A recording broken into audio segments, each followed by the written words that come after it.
الحضارة اليمنية حضارة ضاربة في التاريخ، متنوعة الموروث، أصيلة المنبع. يكفي أن تعرف أنها أصل العرب، بل يقال أيضا أن هجرات البشر العالمية بدأت منها بعد طوفان نوح، فتتابعتها حكموا الأرض. ويذكر أكثر من مصدر أن ذو القرنين أحد الملوك الأربعة الذين حكموا الأرض وأحد تبابعة اليمن. وفي هذا الفيديو سوف نشرح لكم معاني وأصل أسماء المحافظات اليمنية. هذه الحلقة برعاية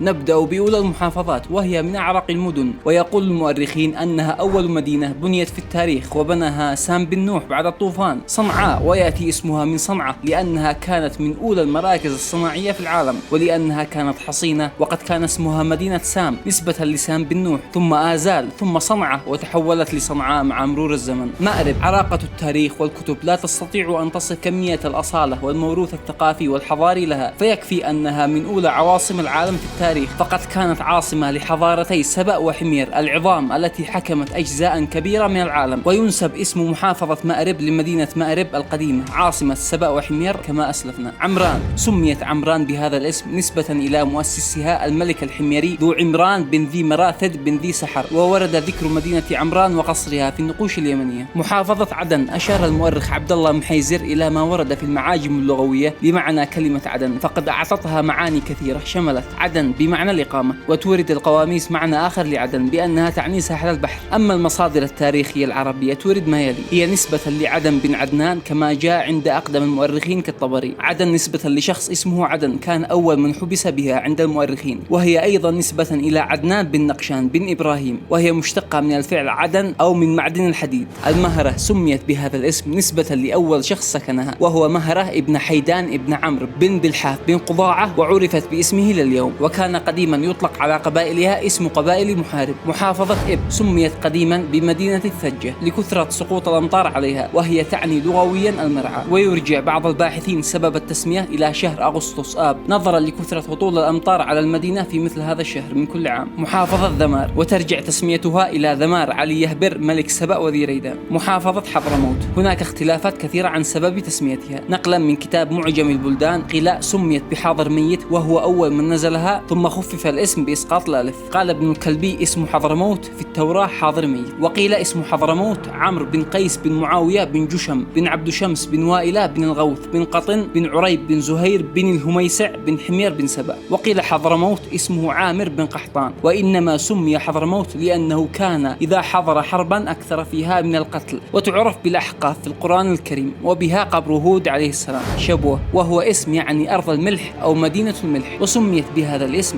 لأنه بالقرب من المدينة يوجد مناجم ملح صخري كثيرة، ومنها سيف بن ذي يزن آخر ملوك اليمن وتبابعتها. الجوف جوف آل عمرو، وهم بطن من قبيلة طي سكنت في ذلك المكان، كما عرفت أيضا باسم جوف السرحان، وهو وادي يمتد من الطرف الشمالي الغربي لصحراء النفود الكبرى التي تصل إلى شرق الأردن. تعز وكانت تسمى بعدينة، وسميت بتعز نسبة إلى بيت الشعر لعبد النبي الرعيني ابن ملك الدولة المهدية وقائد جيشها، عندما قال: تعز علينا يا عدينة جنة نفارقها قصرا وأدمعنا تجري. فظن توران شاه أن تعز اسم المدينة، فأرسل إلى أخيه صلاح الدين الأيوبي يقول أنه سيطر على معقلة تعز. البيضاء وقد سميت بهذا الاسم نسبة للصخرة البيضاء التي شيد عليها الملك الحميري شمر ثاران قلعته التي كانت تشرف على سوق شمر، والذي يعد واحدا من أشهر أسواق العرب قبل الإسلام، حيث تعد قلعة شمر ثاران أبرز معالم المدينة التاريخية. صعدة وهي تعرف بهذا الاسم منذ العهد القديم، حيث ذكرت في مجموعة من النقوش الحفورية. الحديدة وتعود تسميتها إلى وجود سيدة مسنة هناك كانت لديها قهوة واستراحة يأوي إليها الصيادين والمسافرين، وهذه السيدة كان اسمها حديدة. حجة ويعود تسمية المحافظة بحجة إلى حجة بن علي بن زيد بن جشم بن حاشد أحد بطون همدان. ريمة وذكرها المؤرخون بريمة الكبرى، وقد أعجب بها المؤرخون لطبيعتها الخلابة. المحويت